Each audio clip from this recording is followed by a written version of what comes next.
Hey guys, let's do a housing market update. This is Nadine, Realtor ATX, and this is episode 4 of Real Talk.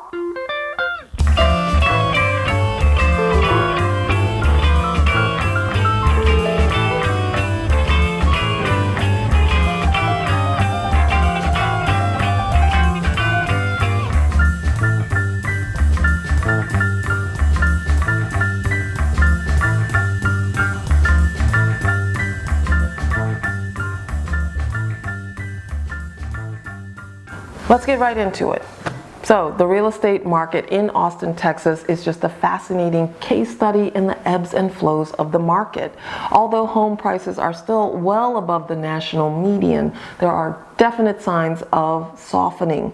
We saw a dip in those prices of about 3.6% year over year in January, and there's a significant overhang of about 14,000 new build homes that builders are starting to offer aggressive price cuts for. If you're in the market for a new built home, this could be a great time for you. You may be able to get a better deal on that than you would on a resale unit. Zonda, a market researcher, reports that, as I said, builders are starting to offer some aggressive price cuts, 2-1 buy downs on your mortgage rate, or just loading up on those upgrades. So I would definitely recommend getting with a professional and having them negotiate that great deal for you with those builders. So as you all know, the prices have risen here in Austin through about mid-2022. So too did the rental rates. But we've seen a decline month over month in those. And I think we may still see that since there are a lot of multifamily home constructions, new builds coming into the Austin area. Despite the softening of the housing market, Austin continues to be one of the strongest job markets in the country, with non-farm employment up nearly 51,000 year over year in December and an unemployment rate of just 2.7%. With the population of the region growing so rapidly, mainly due to tech-related companies moving in from higher priced states, the Austin housing market is pretty optimistic. All right guys, let's talk about the elephant in the room, the Silicon Valley bank collapse, and how that's got investors a little scared.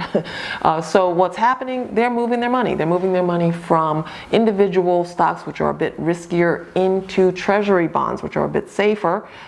When they do that, the treasury bond yield drops. That's a good sign for people looking for a home right now. When the bond yield drops, historically, so does the mortgage rate. Last week, we saw the yield rate drop from 4% to just above 3.5%. And we also saw the mortgage rate go down.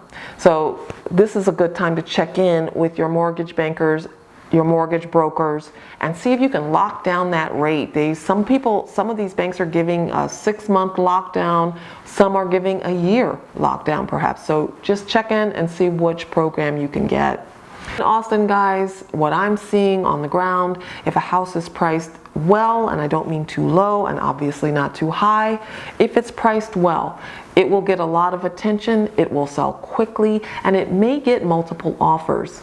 The housing market right now is favoring the buyer, but as I think everywhere across the nation, but especially here in Austin, one of the major issues is low inventory. So sellers do retain a little bit of leverage there. I'm seeing a lot of investor groups come through trying to scoop up some of these homes because they are priced a bit lower. So I do have a word here for first-time home buyers. This is not necessarily the time to stay on the sidelines for you either. This is a good time to find maybe a great deal on a home, or perhaps get a 2-1 buy down on your mortgage rate so that you pay less monthly and think about refinancing later down the road.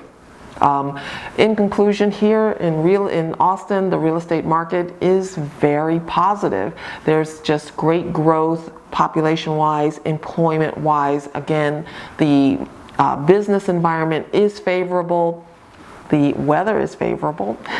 And it's just in general, I think just a solid market here that will likely be elastic and bounce back maybe a bit quicker than others. So that's it. Hit me up in the comments with questions. Some of those questions may become episodes. Subscribe and never miss out on key information for your investment future. Remember, financial freedom is accessible. Let's get there together. Nadine, Realtor ATX, out.